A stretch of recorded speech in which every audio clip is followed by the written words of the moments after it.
Hello, welcome to the table. We're gonna take on the game Man Nefer, which, if I understand correctly, is just Egyptian for Memphis or to Memphis or something like that. The city of Memphis is somewhere in this, and it looks like a pretty cool game. This was not on my radar. I actually got excited about this from a Facebook forum of people. So yes, I got influenced by them, but it looked like it was just a point salad kind of game. But then the more I started to dig into it, the more I realized this is a pretty cool game, and I'm quite excited to try this one. So we're gonna try the solo mode. I would like to maybe do a four-player, schizophrenic play, because sometimes I don't like doing the solo mode because the solo mode sort of masks how it really plays when you're playing it in person, just because of the Cheaty McCheaterson side. But I did a little bit of looking at it, and it looks like the solo play it does a pretty good job of trying at least to give you a challenge as in a way that a player would. So we'll see. We'll do the solo, and if I have time, we'll do another one. Okay, so this game has a lot of symbols. Every one of these symbols is important to know and understand. That's the hard part about getting into a game like this. Um, it also the rule book actually does a decent job of. I mean, look at all the components that are in the game. So if you're setting this up on your table, it's going to take a while, and the setup itself has a whole bunch of steps, and it's like randomize this and then draw a few, randomize this and then draw a few. So you're going to be doing a lot of that. It's going to take you 15, 20 minutes easily to set this game up. But with that said, I do like the rulebook does a real good job because this game, if the way I would describe it is, it's got very simple actions and a bunch of mini games. And you can see here, like it's talking about like the papyri, the heart and the feather, the mummies. Like there's all these different mini games, and you can see there's numerous of them. And so, before I get into just flooding you with text, um, I'm going to introduce the game, talk a little bit about setup, and then we'll start playing on video 2. So if you're looking for the playthrough, just jump to video 2. So this is the game board. There is one side. This side is for the 2, 3, and 4-player game. We're going to play solitaire, which is going to flip this board. So it's going to look a little different on the other side. But the principles are the same. It's just, here you can see there's 4 contracts in this city. And then you can see there's 4 players. When you do the solo game, the solo game uses the other side of the board. Even a 2-player game uses this side. But if you're playing the solitaire game, you flip it to the other side. So it's very interesting in that regard. And I am quite impressed that they dedicated a whole side of the actual game board to just solo. Usually it's the solo plus the 2-player or whatever. But it's a beautiful looking game. There's a lot going on. Let's. I'm going to just talk about what.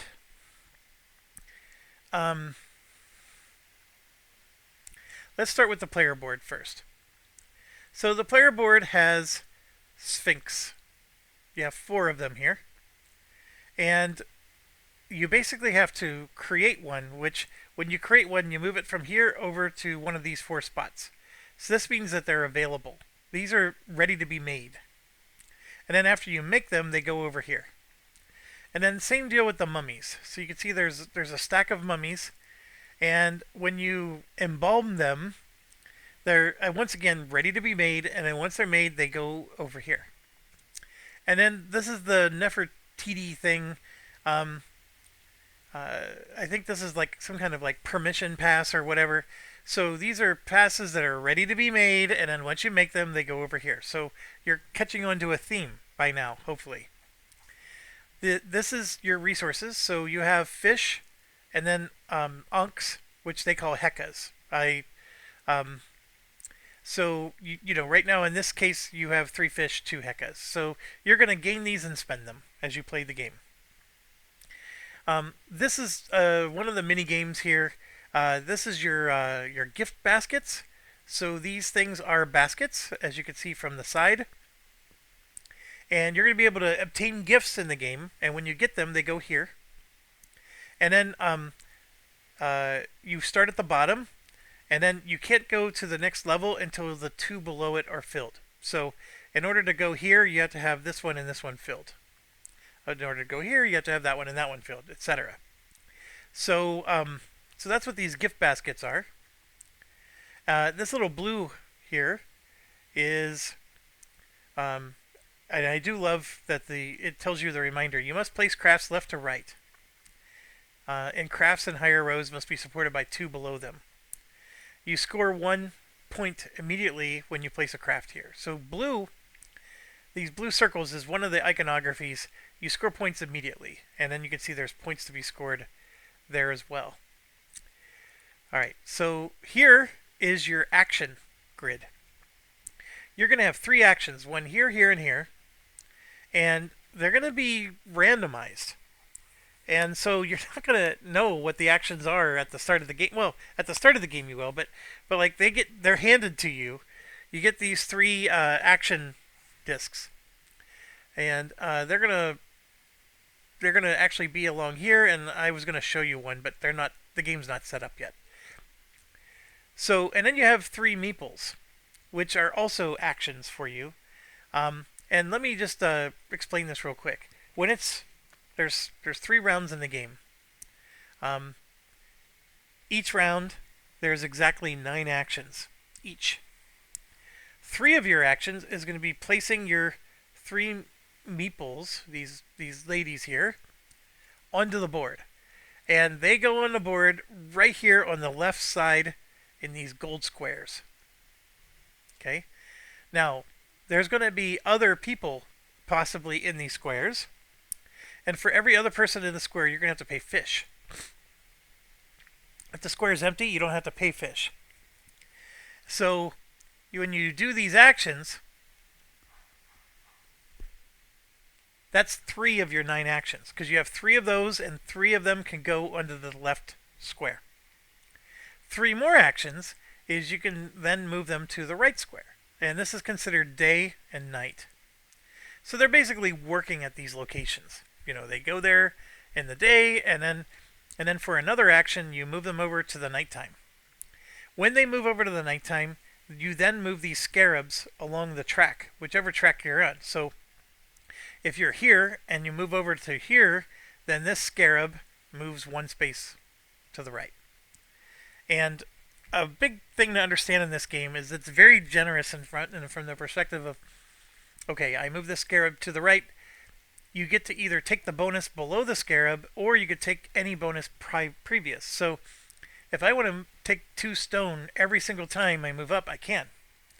There's nothing stopping me. Or I can do the ones that are below it, etc., etc. So 3 actions is putting your person on here. 3 actions is moving them to there.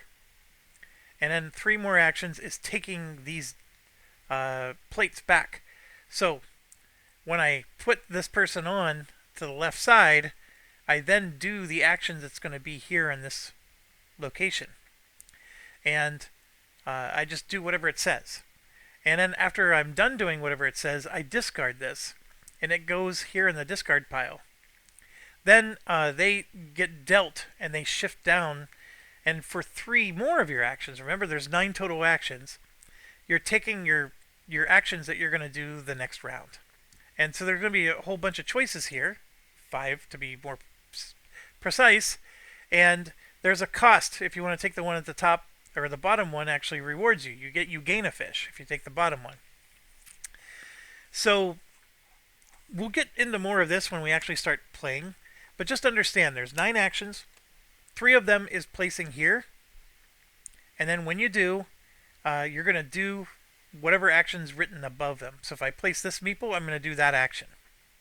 Then that action, once you're done, it gets discarded.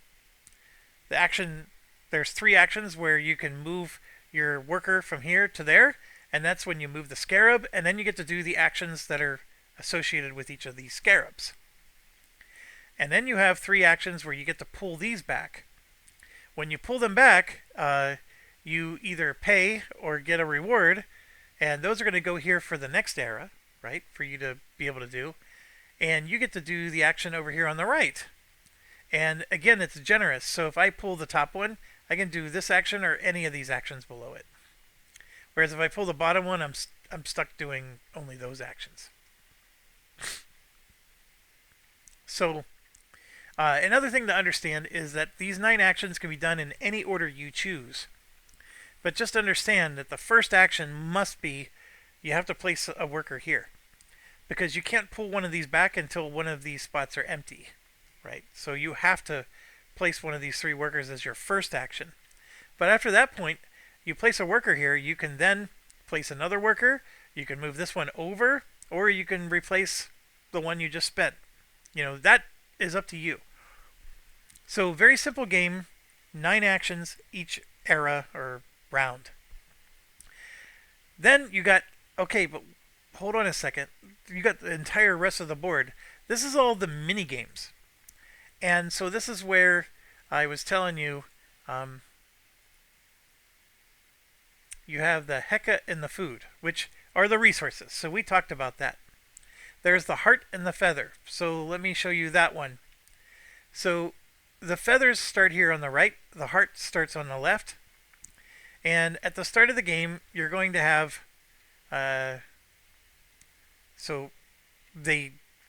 this implementation is different. The score is around the edge of the board, but everybody starts with 10 points. When the era ends, you're going to lose points based on how far away your feather and your heart are. So right now, this is 1, 2, 3, 4, 5, 6, 7, 8, 9, 10 points lost. If just one of these feathers moves over to here, then you only lose 9 points, right? Because there's only 9. So the feather is going to move this way, the heart is going to move that way, and eventually they're going to meet. And when they do, you're no longer going to lose any points. And then they can keep going, and then you gain points. So if you have your feather all the way to the left and your heart all the way to the right, you're going to gain 10 points at the end of the era. Very cool mechanic. I really like that. So there's going to be things you can do to move your heart and your feather, but that's just something, that's one of the mini games going on. So if you do nothing with your heart and feather, you're always going to lose 10 points. End of every era. All right, next. And there's like 3 phases to a round. One of them is like setup. The other one is like your actions, and then there's like the point scoring, cleanup kind of stuff. Okay, so next is the papyri. And we may have to talk about this more, but the papyri are going to be here. And they're going to have pictures on the edges. And so what you do is you take these papyri, and then they go along the bottom of your board here. Now they're going to cost you some hekas. You can put this one here for free, but you can put one here and it'll cost you 3 heka. And then they have pictures on the left and right side. And it's a little bit of a mini game because you want to put 2 of them next to each other where the pictures, like this will be half of a scarab. And if this one on the right side is the other half of the scarab, then you form a full scarab picture. That's what you want to do. Now each papyri at the end of the era will go here, and you see right here, during phase 3, you advance your feather. We just talked about the feather. You get 1 step for each papyri you obtain, and 1 step more for each completed drawing. So that's one of the mini games going on there with the papyri. Alright, next is the mummies. And we talked about this, where you embalm a mummy, you flip them over, they go here. Then, once you have mummies that are available and they're embalmed, they can then go here. And there's going to be tiles that are going to be drawn, and they're going to have points written on them. And so, in Era 1, your mummies can only go in these 3 locations. And then also those 3 locations, right? So, you're going to gain, for example, a heka and 2 hearts Remember, these are the hearts. If you put it here, and then these are tiles that could gain you points because it's basically a orthogonal matchup. So if you go here, you're going to gain points from this tile and this tile. And you also gain bonuses from those tiles. They're going to have like actions or sub-actions written on them. So that's another mini game going on with the mummies. And it's an easy way to move your hearts and etc. Okay, and then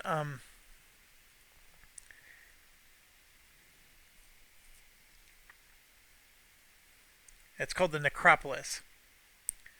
And anyways, the next one is the sphinxes. So then you're going to basically have to erect one, and basically you carve one, and then you can place it on the board. So you have 4 of them again, and there's spots on the board here, here, here, and here, and also here and here. Those are all places you can put a sphinx. And again, it's eras 1, 2, 3. So in the very first era, only the bottom 2 locations are available. So if you put a sphinx here, you get to gain 2 fish. You move your boat 2 spaces, and then activate a boat. And I love you can mouse over and it tells you what they do. So you get a permission of Khufu, which is this thing. And then you get to advance the limestone once, which the limestone is this. So these get to move like this, and then this is another limestone. So this is another mini game. This is the Great Pyramid. So you can construct the Great Pyramid here, and then there's some Queen's Pyramids here that you can construct here, here, and there. And in order to construct the Queen's ones, you need these permissions. So place a permission of Khufu next to an incomplete Queen's Pyramid to build the next step.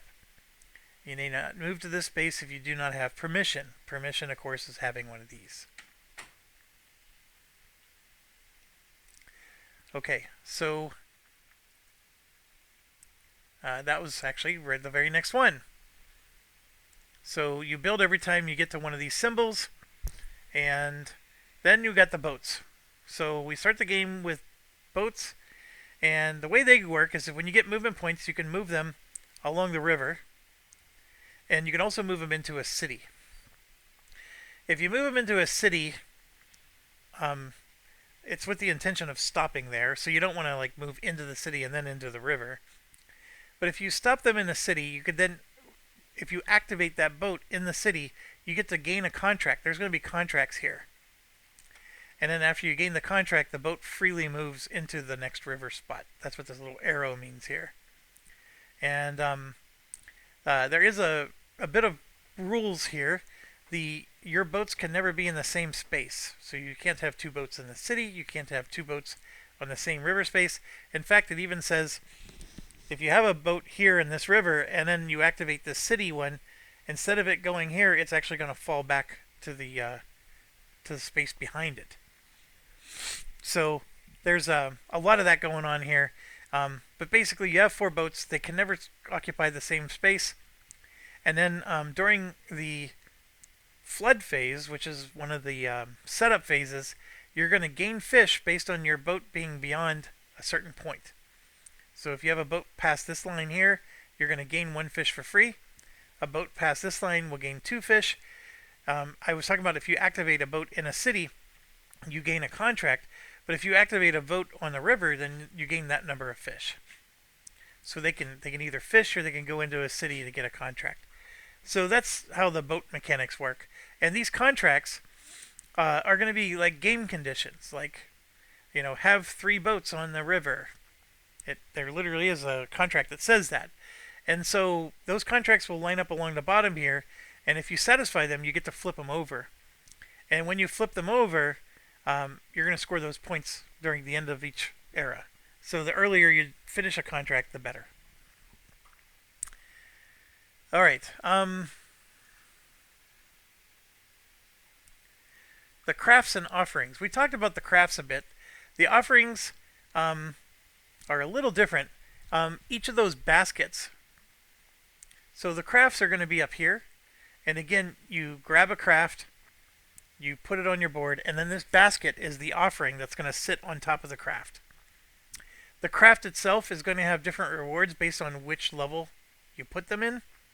So if you put the craft down here, the level 1 reward is going to trigger, etc. These offerings are used by your princesses, which are here, or priestesses, right? You start with 4 of them at the entrance. And then what they do is they walk into the temple. And for example, if she's here, she can drop one of the baskets off on any one of these spaces. And so there's 3 of them here and 3 of them there, or 4 of them there, actually. 1, 2, 3, 4, and 1, 2, 3, 4. So there could be 4 baskets placed. Whatever basket you place, you get the reward. And so these little priestesses do it, and then they walk further up. And you can see it costs movement steps to do. And so you can see here, they will allow you to enter the temple and advance through the rooms, as well as make offerings. And then they allow you to move your orb up the obelisk, which, among other advantages, will provide you with the favor of the deity. And then you'll perform a signet, and then the apprentices, of course, are your workers. These here.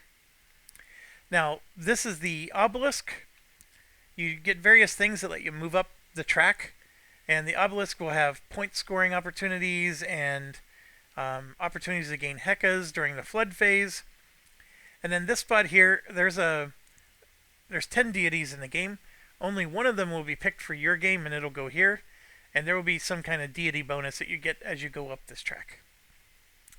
So, in a nutshell, that's how this game works. In order to play a solo game, we're just going to click on Start Game here, and it's going to set everything up for us, which is awesome. So let me do that. The solo bot is always going to be pink, according to the text that I didn't show you, but we hurried through. I'm going to be the white player, as you can see here. And everything is set up, and you can see my action tiles are filled in as such. And then I have my 3 apprentices. I do have 1 extra fish, because I believe I am going second. And the turn order is denoted right here. So I'm going second, and the player that goes second gains an extra fish as compensation. Here's the marker that shows which era we're in.